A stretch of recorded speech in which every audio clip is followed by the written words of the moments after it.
Hi friends, welcome to my channel ఇరుపోతల voice of competitive exams.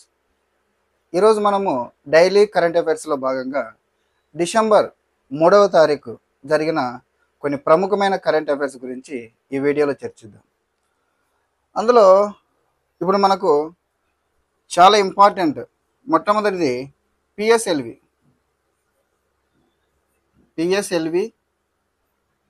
C-59 rocket ప్రయోగం. First, what is the full form of the PSLV అంటే polar satellite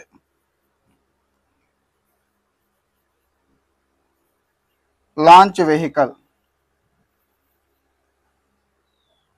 so PSLV అంటే కన్నా polar satellite launch vehicle. ఈ యొక్క PSLV C-59 rocket ప్రయోగాన్ని తిరుపతిలోని ఆంధ్రప్రదేశ్ తిరుపతిలోని సతీష్ ధావన్ స్పేస్ సెంటర్, షార్ అని పిలుస్తారు, సతీష్ ధావన్ స్పేస్ సెంటర్ నుంచి ఈ యొక్క డిసెంబర్ 4 ఈరోజు డిసెంబర్ 4 4 PM ప్రయోగించనున్నారు. ఈ ప్రయోగం యొక్క ప్రధాన ఉద్దేశం ఈ పిఎస్ఎల్వి C-59 రాకెట్ ద్వారా ప్రోబా 3 అనే జంట ఉపగ్రహాలు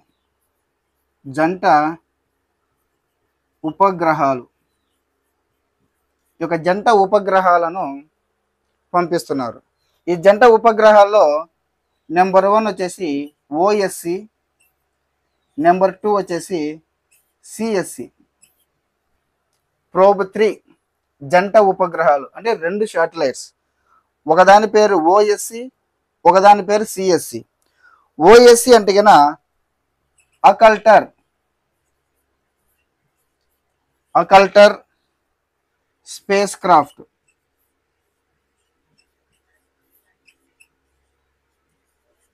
రెండవది coronagraph spacecraft. So PSLV C-59 rocket ప్రయోగం. What is the full form of the PSLV? Polar satellite launch vehicle. ఎక్కడి నుంచి ప్రయోగిస్తున్నారు? తిరుపతి, ఆంధ్రప్రదేశ్ తిరుపతి డిస్టిక్లోని సతీష్ ధావన్ స్పేస్ సెంటర్ షార్ నుంచి డిసెంబర్ 4వ తారీఖున 4 గంటలకు ప్రయోగించనున్నారు. దీని ద్వారా ఈ యొక్క రాకెట్ ద్వారా ప్రోబా 3 అనేటటువంటి జంట ఉపగ్రహాలను ప్రయోగిస్తున్నారు. మొదటి ఉపగ్రహం వచ్చేసి OSC అంటే అకల్టర్ స్పేస్ క్రాఫ్ట్. రెండవది CSC corona graph space craft. ఏంటి ప్రయోగం యొక్క ప్రధాన ఉద్దేశం అంటే మనకు మన సూర్యుడిని చూసినట్లయితే సూర్యుడి యొక్క బాహ్య వలయాన్ని మనం కరోనా అని పిలుస్తాం. సూర్యుడి యొక్క బాహ్య వలయాన్ని కరోనా అని పిలుస్తాం. సో ఈ కరోనా మీద ప్రయోగాలు చేయడం కోసం ఈ యొక్క సూర్యుని యొక్క బాహ్య వలయమైనటువంటి కరోనా మీద ప్రయోగాలు చేయడం కోసం ఈ జంట ఉపగ్రహాలైనటువంటి OSC మరియు CSC occulter spacecraft and coronagraph స్పేస్ క్రాఫ్ట్ని సూర్యుని వద్దకు పంపిస్తున్నారు. అంటే మనకు కామన్గా ఒక సూర్యగ్రహణం ఏర్పడినప్పుడు సూర్యునికి చంద్రుడు అడ్డుగా వచ్చినప్పుడు మనకి సూర్యుని యొక్క బాహ్య వలమైనటువంటి కరోనా మనకు కనిపిస్తుంది. బట్ అది మనకు కొన్ని నిమిషాల పాటు మాత్రమే ఉండడం జరుగుతుంది. సంపూర్ణ సూర్యగ్రహణం టైంలో కూడా మనం తీసుకుంటే కొన్ని సెకండ్ల నుంచి కొన్ని నిమిషాల పరిధి వరకు మాత్రమే ఉంటుంది. సో ఆ వితిన్ టైంలో ఆ కరోనా వలయంలో జరిగేటటువంటి వాటి గురించి పరిశోధన చేయడానికి టైం సరిపోదు. సో అందుకని ఈ యొక్క పిఎస్ఎల్వి C-59 రాకెట్ ద్వారా ఇక ప్రోబా 3 అనే జంట ఉపగ్రహాలను పంపించి ఈ యొక్క OSC మరియు CSCలను పంపించి అక్కడ ఏం చేస్తుంటే కృత్రిమ సూర్యగ్రహణాన్ని కల్పించి ఈ ఉపగ్రహాల ద్వారా అక్కడే ఆకాశంలో మనకు కనపడదు. మళ్ళీ అది ఆ సూర్యగ్రహణము మన భూమి మీద మనకు కనిపించే అక్కడ ఒక కృత్రిమ సూర్యగ్రహణాన్ని కల్పించి ఆ యొక్క కరోనా వలయంలో జరిగేటటువంటి పరిస్థితులను గురించి అధ్యయనం చేయడము ఈ యొక్క ప్రయోగం యొక్క ప్రధాన ఉద్దేశం. అయితే బ్యాడ్ లక్, ఈరోజు 4 గంటలకు జరగవలసినటువంటి ప్రయోగము కొన్ని సాంకేతిక కారణాల వలన రేపటికి పోస్ట్ పోన్ చేయడం జరిగింది. మనం కోరుకుందాం రేపన్నా విజయవంతంగా ఈ ప్రయోగం సక్సెస్ఫుల్ కావాలని కోరుకుందాం. అయితే కరెంట్ అఫైర్స్లో ఒకటి గుర్తుంచుకోవాలి, అది ప్రయోగం సక్సెస్ఫుల్ అయినా కరెంట్ అఫైర్సే వార్తనే, అది ప్రయోగం ఫెయిల్ అయినా వార్తనే. ఏ విధంగా తీసుకున్నా కానీ కరెంట్ అఫైర్స్ అనేది కరెంట్ అఫైర్సే. దానిలో మన ప్రయోగం సక్సెస్ఫుల్ అయితేనే అది మనకు బిట్టు రావడానికి అవకాశం ఉంది, ప్రయోగం ఫెయిల్ అయితే బిట్టు రావడానికి అవకాశం లేదని లేదు. ఏదైనా కానీ కరెంట్ అఫైర్స్లో ఫెయిల్యూర్ కరెంట్ అఫైర్సే, సక్సెస్ఫుల్ కరెంట్ అఫైర్సే. సక్సెస్ కావాలని కోరుకుందాం. నెక్స్ట్ వన్, ఉబేర్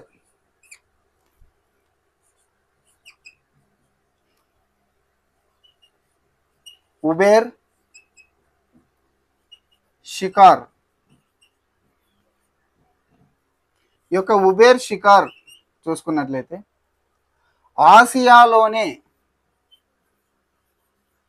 మొట్టమొదటి జల రవాణా సేవ, ఆసియాలోనే మొట్టమొదటి జల రవాణా సేవ ఉబేర్ షికార్. దీనిని జమ్మూ కాశ్మీర్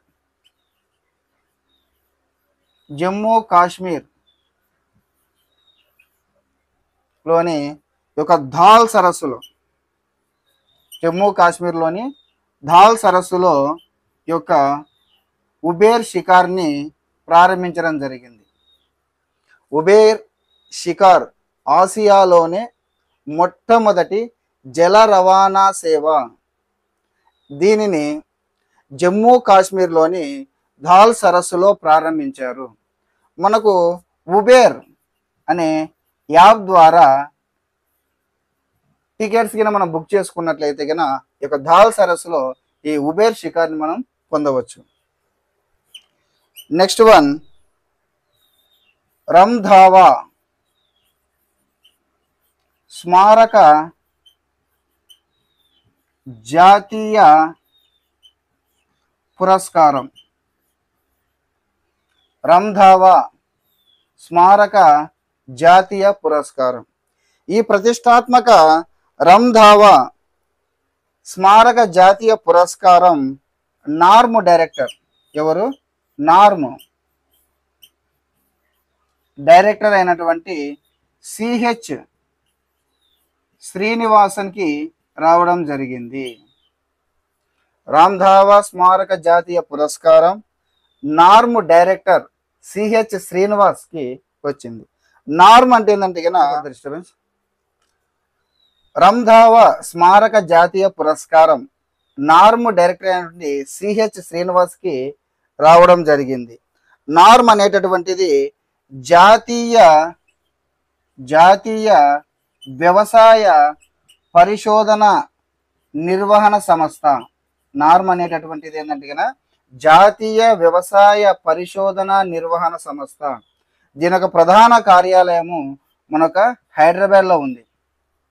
సో ఈ యొక్క పురస్కారాన్ని సిహెచ్ శ్రీనివాసన్కి 2025 ఫిబ్రవరిలో జరిగేటటువంటి ఉత్తరాఖండ్లో జరిగేటటువంటి 26వ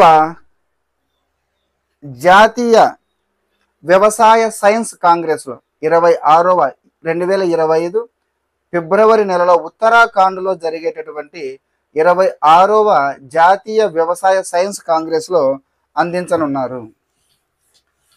తర్వాత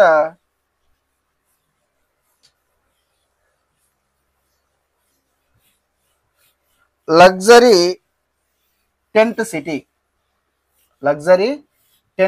next one, luxury tent city. మనం నిన్నే చెప్పుకున్నాము, ఉత్తరప్రదేశ్లోని ఒక ప్రయాగరాజ్ డివిజన్లో అలహాబాద్ని ప్రయాగరాజ్గా మార్చడం జరిగింది 2018లో ఉత్తరప్రదేశ్ ప్రభుత్వం. ఈ యొక్క ప్రయాగరాజ్ డివిజన్లో మహాకుంభమేళ జరిగేటటువంటి ప్రాంతం సంగం, అదేవిధంగా దాని చుట్టుపక్కల ఉన్నటువంటి ప్రాంతాలన్నిటిని కలిపి మహాకుంభమేళ డిస్టిక్గా మార్చారు అని. తద్వారా ఒక ఉత్తరప్రదేశ్లో మొత్తం జిల్లాల సంఖ్య దీంతో మహాకుంభమేళ డిస్టిక్తో కలిపితే 76 జిల్లాలే అని ప్రీవియస్ వీడియోలో చెప్పుకున్నాం. ఈ యొక్క లగ్జరీ టెంట్ సిటీ అంటే 2025లో జరిగేటటువంటి ఈ యొక్క మహాకుంభమేళ జరిగేటటువంటి దాంట్లో ప్రయాగరాజులో ఏర్పాటు చేసేటటువంటి దాన్ని లగ్జరీ టెంట్ సిటీ అని అంటారు. దాదాపుగా ఈ లగ్జరీ టెంట్ సిటీలో వచ్చేటటువంటి భక్తులు, పర్యాటకులు, ఇతర జనాల కోసం దాదాపుగా 2000 లగ్జరీ టెంట్లను ఏర్పాటు చేస్తారనమాట. లగ్జరీ టెంట్లను ఏర్పాటు చేయడం జరుగుతుంది అక్కడ సౌకర్యార్థాల కోసం. ఈ లగ్జరీ టెంట్ సిటీని ఎక్కడ? ఉత్తరప్రదేశ్లో. దేనికోసం? 2025లో జరిగేటువంటి మహాకుంభమేళ సందర్భంగా. ఇక్కడ ప్రయాగరాజ్లో కొత్త district, 76 district, Maha Kumbh Mela district. Next one, Aster guardians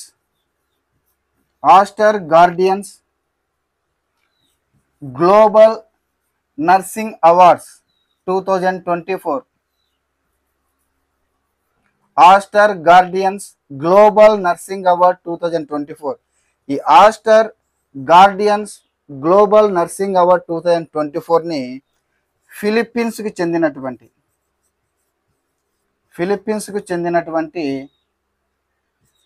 Mariya Victoria గెలుచుకుంది.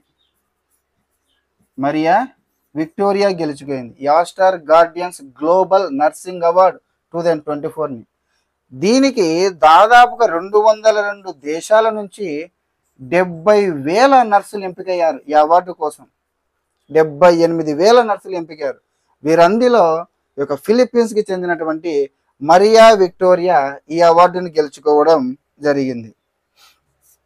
తర్వాత రాజ్ మమ్చాందా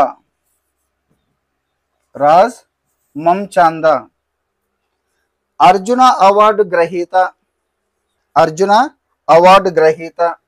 అదేవిధంగా 6 జాతీయ టైటిల్స్ని గెలుచుకున్నటువంటి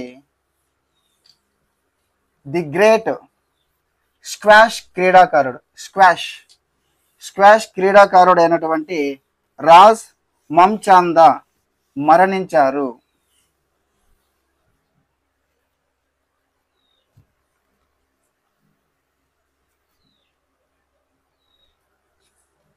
next one, 9th edition of international conference on waste to worth technology.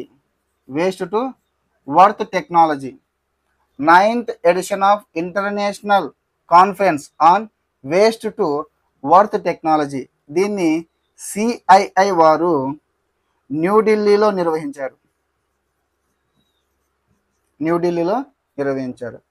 ఏంటి CII అంటే కన కాన్ఫెడరేషన్ ఇండియన్ ఇండస్ట్రీ. CII అంటే కన కాన్ఫెడరేషన్ ఇండియన్ ఇండస్ట్రీ. దీన్ని 1895లో స్థాపించబడినటువంటి ప్రభుత్వేతర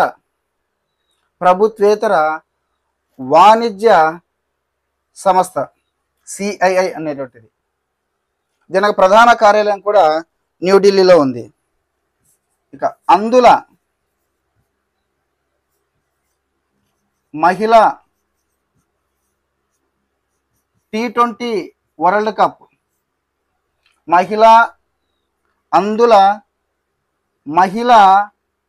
T20 క్రికెట్ వరల్డ్ కప్ 2025లో భారత్ ఆతిథ్యం ఇవ్వనుంది. నెక్స్ట్ వన్, జాతీయ వికలాంగుల సాధికారత అవార్డులు. నిన్న ప్రీవియస్ వీడియోలో మనం చెప్పుకున్నాం జాతీయ వికలాంగుల సాధికారత అవార్డ్స్ గురించి. డిసెంబర్ 3వ తారీఖున అంతర్జాతీయ వికలాంగుల దినోత్సవం సందర్భంగా రాష్ట్రపతి ద్రౌపది ముర్ము చేతుల మీదుగా దాదాపుగా 22 మంది వ్యక్తులు మరియు 11 సంస్థలు ఈ యొక్క జాతీయ వికలాంగుల సాధికారక అవార్డులను పొందడం జరిగింది. ఇందులో అమర్ జైన్ ఉత్తమ దివ్యాంగజన్ 2024 విభాగంలో ఇండివిజువల్ ఎక్సలెన్స్ అవార్డును గెలుచుకున్నారు. ఇక శ్రీలంకకు chief justice of Sri Lanka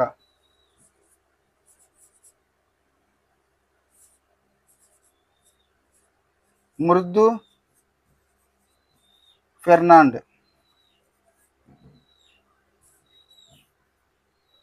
chief justice of Sri Lanka ప్రస్తుతం ఉన్నటువంటి జయంత్ జయసూర్య తరువాత రెండవ మహిళా శ్రీలంక ప్రధాన న్యాయమూర్తిగా మృదు ఫెర్నాండో ప్రమాణ స్వీకారం చేశారు. ప్రపంచ సముద్ర సమావేశం 2024 15 సంవత్సరాల గ్యాప్ తర్వాత జరిగేటటువంటి ప్రపంచ సముద్ర సమావేశం 2024కి భారత్ ఆతిథ్యం ఇస్తుంది. భారత్లోని చెన్నైలో ఈ సమావేశాన్ని నిర్వహిస్తున్నారు. దీనికి ఈ ప్రపంచ సముద్ర సమావేశం 2024కి US, UK, Germany, Spain, Asia Pacific దేశాల నుంచి దాదాపుగా 300 మంది ప్రతినిధులు హాజరు కానున్నారు. ఇక మైత్రి ట్రాన్స్ క్లినిక్స్ తెలంగాణ ప్రభుత్వం ఒక మంచి నిర్ణయమే చెప్పుకోవచ్చు. ఇది ఒక మంచి నిర్ణయం చెప్పుకోవచ్చు తెలంగాణ ప్రభుత్వం సంబంధించి. మైత్రి ట్రాన్స్ క్లినిక్స్ యొక్క ట్రాన్స్జెండర్లకు గౌరవప్రదమైన తర్వాత సరైనటువంటి వైద్య సదుపాయాలను అందించడం కోసం, ట్రాన్స్జెండర్లకు గౌరవప్రదమైన సరైనటువంటి వైద్య సదుపాయాలను అందించడం కోసం తెలంగాణ దేశంలోనే మొట్టమొదటిసారిగా ఒక మైత్రి ట్రాన్స్ క్లినిక్స్ని ఏర్పాటు చేయడం జరిగింది. ఇక జిల్లా ఆసుపత్రులు, జిల్లా హెడ్ క్వార్టర్స్ ఉండేటువంటి ఆసుపత్రులలో వారంలో 2 సార్లు, మంగళవారం మరి గురువారం, వారంలో 2 సార్లు యొక్క ట్రాన్స్జెండర్ల కోసం మైత్రి ట్రాన్స్ క్లినిక్స్ అనేటువంటివి అందుబాటులో ఉంటాయి.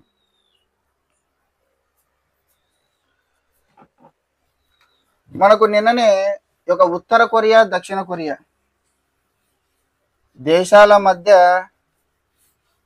1/1 చిచ్చు అనేటటువంటిది పెరుగుతూనే ఉంది. ఫస్ట్ రష్యా ఉక్రెయిన్ యుద్ధం మొదలైంది. ఆ తర్వాత ఆసియా ఉత్తర ప్రాంతంలో ఈ రష్యా ఉక్రెయిన్ యుద్ధం మొదలైంది. ఆ తర్వాత ఆసియా పశ్చిమ ప్రాంతంలో ఇజ్రాయెల్, గాజా, పాలస్తీనా, తర్వాత లెబనాన్, ఇరాన్ ఈ యుద్ధాలు మొదలయ్యాయి. ఇప్పుడు ఆసియా తూర్పు వైపున north Korea and south Korea, మన ఇండియా పాకిస్తాన్ మాదిరి అక్కడ కూడా విడిపోయినప్పటికీ ఇప్పటికీ ఒక ఫైర్ అనేది అలాగే రగులుతూ ఉంటుంది. సో ప్రస్తుతం ఈ యొక్క ఉత్తర కొరియా అధ్యక్షుడు కిమ్ జోన్ ఉన్, దక్షిణ చైనా అధ్యక్షుడు జిన్పింగ్, ఉత్తర కొరియా అధ్యక్షుడు కిమ్ జోన్ ఉన్. ఇంకా అతని యొక్క మెంటాలిటీ అందరికీ తెలిసినది.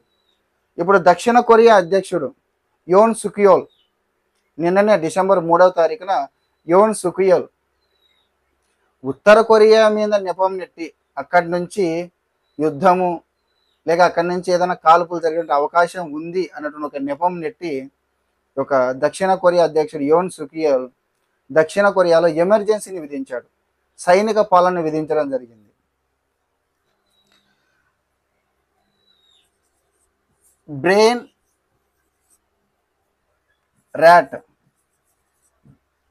బ్రెయిన్ ఇది నాకు చాలా ఇంట్రెస్టింగ్గా ఉన్నటువంటి కరెంట్ అఫైర్స్. బ్రెయిన్ ర్యాట్ ఏంటి? బ్రెయిన్ ర్యాట్ అంటే ఫస్ట్ ఒక ఆక్స్ఫర్డ్ ప్రెస్ వారు ఈ యొక్క బ్రెయిన్ ర్యాట్ అనేటటువంటి పదాన్ని ఆక్స్ఫర్డ్ ప్రెస్ వారు 2024 వర్డ్ ఆఫ్ ద ఇయర్గా ఎంపిక చేశారు. ఎందుకు ఇది నాకు ఇంట్రెస్టింగ్గా చాలా బాగుంది ఒక బ్రెయిన్ ర్యాట్ అనేటటువంటి కరెంట్ అఫైర్స్ బిట్ అంటే కన్నా, బ్రెయిన్ ర్యాట్ అనేటువంటిది ఈ రోగం ఒకానొక రోగమే. ఈ రోగం లేని ఇల్లు ఉండదు. ఈ ప్రపంచంలో ఎయిడ్స్ కంటే, కరోనా కంటే, క్యాన్సర్ కంటే ఇంకా ఏ రోగాలైనా తీసుకోండి, అతి భయంకరమైన రోగమే ఈ బ్రెయిన్ ర్యాట్. ఈ రోగం లేని ఇల్లు అనేటటువంటిది ఈ ప్రపంచంలో ఉండనే ఉండదు. ప్రతి ఇంట్లో ఎవరికో ఒకరికి ఈ రోగం ఉంటుంది. ఏంటంటే మీరే కామెడీగా నవ్వుకుంటారు. ఏంటి బ్రెయిన్ ర్యాట్ అని అంటే కన్నా, అప్రధానమైనటువంటి అతి తేలికైనటువంటి అంటే ఎటువంటి ఇంపార్టెన్స్ లేనటువంటి కంటెంట్లు, ఎటువంటి ఇంపార్టెంట్ లేనటువంటి కంటెంట్, అప్రధానమైనటువంటిది, అనవసరమైనటువంటి, ఎటువంటి ఇంపార్టెంట్ లేనటువంటి అతి తేలికైనటువంటి కంటెంట్లు ఏవి? యూట్యూబ్లలో వచ్చేటటువంటి, నేను అన్నీ అని చెప్పడం లేదు, మళ్ళీ ఇక్కడ అన్నీ అని చెప్పడం లేదు, కండిషన్స్ అప్లై. ఒక అప్రధానమైనటువంటి, అనవసరమైనటువంటి, ఎటువంటి ఉపయోగం లేనటువంటి కంటెంట్లు అంటే యూట్యూబ్లో వచ్చేటువంటి షార్ట్స్, ఇన్స్టాలో వచ్చే రీల్స్ ఎక్కువగా చూడడం వలన వచ్చేటటువంటి ఒక రకమైనటువంటి మానసిక స్థితి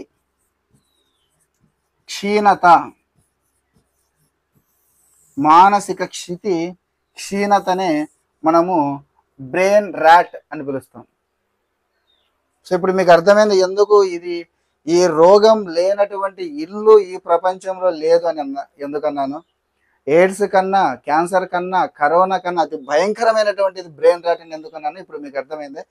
మానసిక స్థితి క్షీణత, అనవసరమైనటువంటి, ఇంపార్టెన్స్ లేనటువంటి, అది తేలిక ఎటువంటి ఉపయోగం లేనటువంటి యూట్యూబ్ షార్ట్స్ని, ఇన్స్టా రీల్స్ని ఎక్కువగా సెల్ ఫోన్లో చూడడం వల్ల వచ్చేటటువంటి ఒక రకమైనటువంటి మానసిక స్థితి క్షీణతని బ్రెయిన్ ర్యాట్ అని అంటాం. సో ఫ్రెండ్స్, ఇవి ఈరోజు ప్రముఖమైన కరెంట్ అఫైర్స్. ఇంకొకటి ఉంది, Red Sea 4th edition Red Sea film festival. ఈ 4th edition Red Sea film festival మనకు సౌదీ అరేబియా డిసెంబర్ నెలలోనే సౌదీ అరేబియాలో జెడ్డాలో నిర్వహిస్తారు.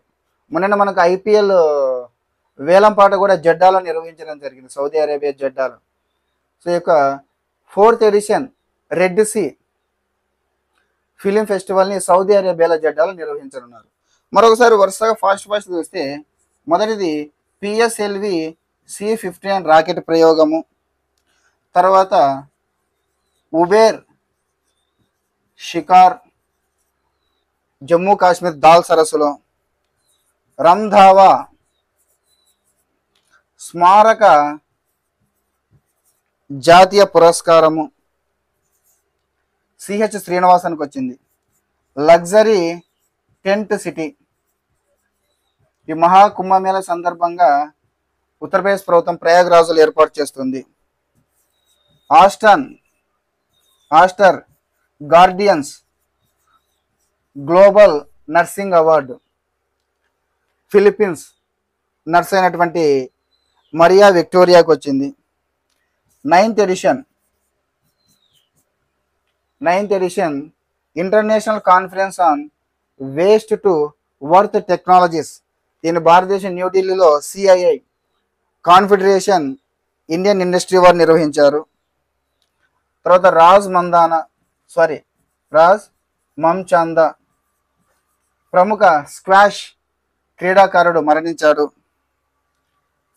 యొక్క అందుల మహిళా టీ20 వరల్డ్ కప్ 2025లో భారత్ ఆతిథ్యం ఇస్తుంది. జాతీయ వికలాంగుల సాధికారత అవార్డ్స్ డిసెంబర్ 3వ తారీఖున అంతర్జాతీయ వికలాంగుల దినోత్సవం సందర్భంగా రాష్ట్రపతి ద్రౌపది ముర్ము అందించడం జరిగింది.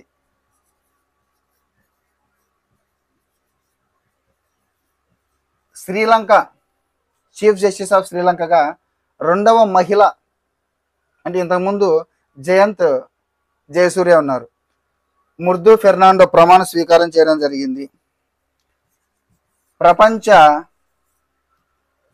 సముద్ర సమావేశం 2024 భారత్లో చెన్నైలో జరుగుతుంది. మైత్రి ట్రాన్స్ క్లినిక్స్ తెలంగాణ ప్రభుత్వం చేసిన ఒక మంచి పథకమనే అనే చెప్పవచ్చు. ఎందుకంటే ట్రాన్స్జెండర్లు వాళ్ళ యొక్క ప్రాబ్లమ్స్ని ఎవరికి చెప్పుకోలేరు, ఎక్కువగా అందరి గురించి కాదు, కొంతమంది గురించి చెప్తున్నాను. ఒక మంచిది అని చెప్పవచ్చు. ఇంకొకటి నాకు ఇష్టమైనటువంటి బ్రెయిన్ రాట్ ఆక్స్ఫర్డ్ ప్రెస్ వారు 2024 వర్డ్ ఆఫ్ ది ఇయర్గా సెలెక్ట్ చేయడం జరిగింది. ఇక దక్షిణ కొరియా అధ్యక్షుడు యోన్ సుకియల్ ఎమర్జెన్సీ సైనిక పాలన విధించాడు ఆ దేశంలో. Red Sea 4th edition Red Sea film festival 2024 December నెలలో సౌదీ అరేబియాలోని జెడ్డాలో నిర్వహిస్తారు. ఈరోజు ఉదయమే ఒక ములుగు, తెలంగాణలోని ములుగు కేంద్రంగా 5.3 రిక్టర్ స్కేల్ మీద 5.3 తీవ్రతతో ఉదయం 7:30 గంటలకు భూ ప్రకంపనలు అయితే రావడం జరిగింది. మరి మన ప్రాంతం చాలా తెలంగాణ, ఆంధ్ర, ఈ కర్ణాటక, కొంచెం మహారాష్ట్ర, దక్కన్ పీఠభూమి ప్రాంతం, అంటే స్టోన్ గట్టిగా ఉండే ప్రాంతం. సో ఇటువంటి ప్రాంతంలో కూడా ఇక భూ ప్రకంపనలు రావడం అనేటటువంటిది 1960 తర్వాత మళ్ళీ ఇదే మొదటిసారి రావడం ఈ భూ ప్రకంపనలు. 1960లో వచ్చాయి అప్పుడు, దాని తర్వాత మళ్ళీ ఇప్పుడే ఈ విధంగా 5.3తో రావడం జరిగింది. మనకు తెలిసిందే ఖండన చలన సిద్ధాంతం అంటారు. ఖండన చలన సిద్ధాంతం అంటే టెక్టోనిక్ ప్లేట్స్ అనేటటువంటి ఎప్పుడు మనకు అలా మూవ్ అవుతూనే ఉంటాయి. అందులో భాగంగా భూమి మీద పడేటువంటి కొన్ని ఒత్తిడి కారణంగా, మరికొన్ని కారణాల వలన ఈ భూకంపాలు అనేవి రావడం జరుగుతుంది.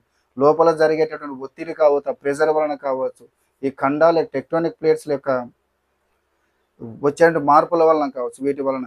బట్ వెరీ సేఫ్ జోన్, ఇండియాలోనే వెరీ సేఫ్ జోన్ అయిన దక్కన్ పీఠభూమి ప్రాంతమైనటువంటి ప్రాంతంలో రావడం అనేటువంటిది కొంచెం మరీ ఎక్కువ అయితే రాలేదు, అది మనకి హ్యాపీ.